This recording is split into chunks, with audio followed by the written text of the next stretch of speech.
അപ്പോൾ ഫ്രണ്ട്സ്, അങ്ങനെ big boss ഹൗസത്തെ സംഭവബഹുലമായിട്ടുള്ള 6ാം ദിവസമാണ് ഇന്ന് കഴിഞ്ഞു പോയിരിക്കുന്നത്. ഇന്ന് ഒരുപാട് കാര്യങ്ങൾ നടന്നിട്ടുണ്ട്. ഒരുപാട് അടി, ഒരുപാട് കരച്ചിൽ, അങ്ങനത്തെ പരിപാടികളായിരുന്നു ഇന്ന് മുഴുവൻ.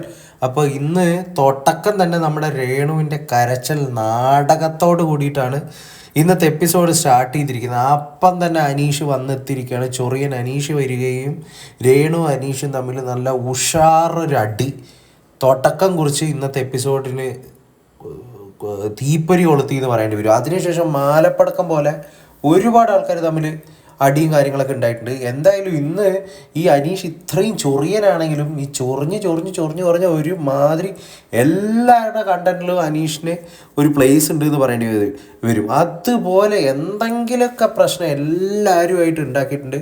ആ ഹൗസിലുള്ള 19 ആൾക്കാരും ഈ മനുഷ്യനെ ഒരേപോലെ അല്ലെങ്കിൽ അതിലും കൂടുതൽ വെറുക്കുന്നുണ്ട് എന്നുള്ള കാര്യം പരമാർത്ഥമായിട്ടുള്ള സത്യമാണ്. അതിനുശേഷം ഈ നവിൻ എന്ന് പറഞ്ഞ പുള്ളിക്കാരനും ഈ ബിൻസിയും തമ്മിൽ എന്തോ ഒരു ചെറിയ പ്രശ്നം അവിടെ നടന്നുകൊണ്ടിരിക്കുന്നുണ്ട്. അതിൻ്റെ വലിയൊരു പ്രശ്നം കുറച്ച് നേരം കഴിഞ്ഞാൽ നമുക്ക് കാണും. അങ്ങനെ ഇരിക്കെ ബിഗ് ബോസ്, നമുക്കറിയാം ഇത് 7ൻ്റെ പണിയോട് കൂടിയിട്ടാണ് ആദ്യ ആഴ്ച തന്നെ തുടങ്ങിയിരിക്കുന്നത്. അതായത് ഫുഡ് ഐറ്റംസിൽ റെസ്ട്രിക്ഷൻ, ഡ്രസ്സിൽ റെസ്ട്രിക്ഷൻസ്, അങ്ങനെ എല്ലാവരും മെൻ്റലി ഭയങ്കരമായിട്ട് ഫ്രസ്ട്രേറ്റഡ് ആയിട്ടിരിക്കുകയാണ്. അപ്പോൾ അക്ബറിന് നമ്മുടെ ബിഗ് ബോസ് ഒരു ചാൻസ് കൊടുക്കുകയാണ്. പണിപ്പുര റൂമിലേക്ക് വിടുകയും ഇഷ്ടപ്പെട്ട ഫുഡ് ഐറ്റംസ് ഇത്രയും പോയിന്റിൽ ലിമിറ്റിൽ ഈ ഒരു ടൈം പീരീഡിൽ എടുക്കണം എന്ന് പറഞ്ഞു വിടുകയാണ് ചെയ്തത്. അങ്ങനെ അക്ബറിനെ പറഞ്ഞു വിടുകയും അക്ബർ കുറച്ചൊക്കെ എടുത്തിട്ട് വന്നു. അപ്പോൾ കുറച്ച് ഐറ്റംസ് അധികമാണ്. അത് ബിഗ് ബോസ് നോട്ടീസ് ചെയ്തിട്ടുണ്ടായിരുന്നില്ല. അതിന് മുന്നേ തന്നെ നമ്മുടെ ചൊറിയൻ അനീഷ് പോയിട്ട് ഇത് അധികം എടുത്തിട്ടുണ്ട്, ഇത് അവിടെ വെക്കണം എന്നൊക്കെ പറഞ്ഞു. അത് അവർക്ക് എല്ലാവർക്കും ഭയങ്കര വലിയ രീതിയിലുള്ള ചൊറിയായിട്ടുണ്ട്. എസ്പെഷ്യലി ആപ്പാനിശരത്തൊക്കെ ഈ പുള്ളിക്കാരനൊന്ന് കിട്ടിക്കഴിഞ്ഞാൽ ഒന്ന് 2-3 കൊടുത്തൊന്ന് പെരുമാറണം എന്ന് പറഞ്ഞിട്ട് ഇരിക്കുന്ന പോലെയാണ് ഇരിക്കുന്നത്. അതൊക്കെ കണ്ട് എല്ലാവരും ഭയങ്കര ഡിപ്രസ്ഡായി. ഒരു ആരെക്കൊണ്ടും തീറ്റിക്കോ ഇല്ല, സ്വന്തം ആൾക്കാർക്ക് വേണ്ടിയിട്ടാണ് ഭക്ഷണം എടുത്തതെന്നുള്ള ബോധം പോലും അനീഷിനില്ല. അതൊരു പ്രത്യേകതരം ജന്മമാണെന്ന് പറയേണ്ടി വരും. അങ്ങനെ ഇരിക്കുക അടുത്തൊരടി പാചകപ്പുരയിലെ അതിവിദഗ്ധൻ ഓനിയിലും റീനയും തമ്മിലാണ് ഈ ഒരു ഇഷ്യൂ ഉണ്ടായത്. എന്തോ ഭക്ഷണം കഴിക്കുമ്പോൾ റെസ്പെക്റ്റ് ചെയ്തില്ല, അങ്ങനെ ഇങ്ങനെയൊക്കെ പറഞ്ഞ് എന്തൊക്കെയൊക്കെയോ പറഞ്ഞ് ഈ റേന ഒരു ഇഷ്യൂ ഉണ്ടാക്കിയിരിക്കുകയാണ്. പക്ഷേ നല്ല ഉരുളക്കുപ്പേരി കൊടുക്കുന്ന പോലെ ഓനിയിൽ നല്ലോണം കൊടുത്തിട്ടുണ്ട്. നല്ല രീതിക്ക് കിട്ടിയത് കൊണ്ട് കുറച്ച് നേരത്തിന് ശേഷം തന്നെ അടങ്ങുകയും അതിന് ശേഷം പോയിട്ട് മോങ്ങൽ സ്റ്റാർട്ട് ചെയ്യുകയും ചെയ്തിട്ടുണ്ട് റെന. പ്രത്യേകിച്ച് ആ ഹൗസിൽ ഉണ്ടായത് കൊണ്ട് ഒരു കാര്യമുണ്ട് എന്ന് തോന്നിയിട്ടില്ല.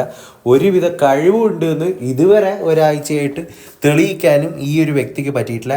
ആക്ടിങ് എന്തെങ്കിലും ടാലൻ്റ് ഉണ്ടോ അല്ലെങ്കിൽ വേറെ എന്തെങ്കിലും ടാലൻ്റ് ഉണ്ടോ ഒരുവിധ സംഭവം അറിയില്ല. അതിനുശേഷം ആര്യനുമായിട്ട് അനുമോളൊന്ന് കൊമ്പ് കോർത്തു, ആര്യൻ എന്തോ ആംഗ്യം കാണിച്ചു എന്ന് പറഞ്ഞിട്ടാണ് അനുമോൾ പറയുന്നുണ്ടായിരുന്നത്. അപ്പോൾ ഇവർ പറഞ്ഞു നിനക്കിതിന് മുന്നേ കാണിച്ചതാണല്ലോ, അപ്പോൾ ഒന്നും നിനക്ക് പറയായിരുന്നില്ലേ, അങ്ങനെ ഇങ്ങനെയൊക്കെ പറഞ്ഞിട്ടുണ്ട്. പ്രത്യേകിച്ച് നമുക്കറിയാം ബിഗ് ബോസ് ഹൗസിൽ പല ആംഗ്യങ്ങളും കാണിച്ച് പ്രശ്നത്തിലായ പല ആൾക്കാരും ഉണ്ട്.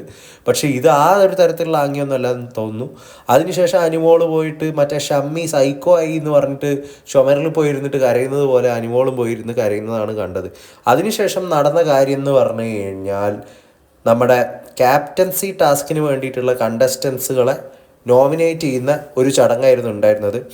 അതിൽ സത്യം പറഞ്ഞാൽ ഷാനവാസിനെയും ജിസലിനെയും പിന്നെ അഭിലാഷ് അങ്ങനെയൊക്കെ കുറേ ആൾക്കാർക്ക് നോമിനേഷൻ ബോർഡ്സൊക്കെ കിട്ടി. അവസാനം നറുക്ക് വീണതെന്ന് പറഞ്ഞു കഴിഞ്ഞാൽ നമ്മുടെ ഷാനവാസിനും അഭിലാഷിനും പിന്നെ ബിൻസിക്കുമാണെന്നാണ് എൻ്റെ ഓർമ്മ ശരിയാണെങ്കിൽ ക്യാപ്റ്റൻസി ടാസ്കിൽ പങ്കെടുക്കാനുള്ള അവസരം ഉണ്ടായത്. അങ്ങനെ ഇവർക്കൊക്കെ ക്യാപ്റ്റൻസി ടാസ്കിന്, അതായത് 2ാമത്തെ ആഴ്ചയിലേക്കുള്ള ക്യാപ്റ്റനായിട്ട് മത്സരിക്കാനുള്ള അവസരം കിട്ടിയതിന് ശേഷം നമ്മുടെ നവിനും മറ്റേ RJ ബിൻസിയും തമ്മിൽ നല്ല രീതിയിലൊരു അടി ഉണ്ടായിരുന്നു. അങ്ങോട്ടും ഇങ്ങോട്ടൊക്കെ എന്തൊക്കെയൊക്കെയോ വിളിച്ച് പറയുന്നുണ്ടായിരുന്നു. ഇവരൊക്കെ എന്തിനാണ് വീട്ടിലുള്ളതെന്നുള്ള കാര്യം പോലും എനിക്കിതുവരെ മനസ്സിലായിട്ടില്ല. പ്രത്യേകിച്ച് ഒരു കാര്യവും ഇവരൊക്കെ ഉണ്ടെന്നും എനിക്ക് തോന്നുന്നില്ല.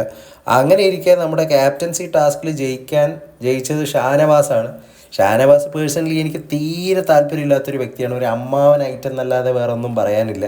ആ അമ്മാവൻ ഐറ്റമാണ് സെക്കൻഡ് വീക്ക് ക്യാപ്റ്റനായിട്ട് ജയിച്ചത്. അതുപോലെ തന്നെ ജയിൽ നോമിനേഷനും ഉണ്ടായിരുന്നു. ജയിലിലേക്ക് നമ്മുടെ ഡയറക്റ്റായിട്ട് നമ്മുടെ അനീഷ് ആജന്മ ശത്രുവായിരിക്കുന്ന ആപ്പാനിശരത്തിനേക്ക് നേരെ പറഞ്ഞു വിട്ടു. അതുപോലെ തന്നെ അനുമോളിനെ എല്ലാവരും കൂടി നോമിനേറ്റ് ചെയ്യുകയും ചെയ്തു. അപ്പോൾ ആ ജയിലിൽ വെറുതെ പോയി കിടക്കുകയല്ല, നല്ല രീതിയിലുള്ള പണിയും ബിഗ് ബോസ് കൊടുത്തിട്ടുണ്ട്. ഒരുപാട് ചപ്പാത്തി ഉരുട്ടാനും പരത്താനൊക്കെ കൊടുത്തിട്ടുണ്ട്. അതിൻ്റെ മുകളിൽ ആപ്പാനി ശരത്താണെങ്കിൽ നല്ല ശുണ്ടി പിടിച്ചിരിക്കുകയാണ്. അതായത് ഇവനെ കിട്ടിക്കഴിഞ്ഞാൽ, അനീഷിനെ കിട്ടിക്കഴിഞ്ഞാൽ മൂക്കാമണ്ട അടിച്ച് പൊട്ടിക്കുന്നുള്ള ലെവലിലൊക്കെയാണ് പോകുന്നത്. അനീഷ് അവിടെയും ഇവർക്ക് സൗകര്യം കൊടുത്തില്ല എന്ന് പറയണം. കിട്ടുന്ന അവസരത്തിലൊക്കെ പോയി ചൊറിയുന്നുണ്ടായിരുന്നു, അനിമോൾ കരയുന്നുണ്ടായിരുന്നു. അതിനുശേഷം പല കാര്യങ്ങളും ഒരു തരത്തിൽ അവരവിടെ നിർത്തി പൊറപ്പിക്കില്ല എന്നുള്ള രീതിയിലാണ് അനീഷിൻ്റെ ഓരോ പ്രവർത്തനവും. അങ്ങനെ ആൾക്കാരെ ചൊറിഞ്ഞ് നാട്ടുകാരെ മുഴുവൻ വെറുപ്പിച്ച് കൊണ്ട് എത്ര കാലം ഈ അനീഷ് മുന്നിലോട്ടേക്ക് പോകുന്നുള്ള കാര്യം സംശയം തന്നെയാണ് മക്കളെ. അപ്പോൾ വീഡിയോ ഇഷ്ടപ്പെട്ടിട്ടുണ്ടെങ്കിൽ ചാനൽ ഒന്ന് സബ്സ്ക്രൈബ് ചെയ്യുന്ന കാര്യം പരിഗണിക്കൂ. Will come with another video next time. Until then take care and bye by.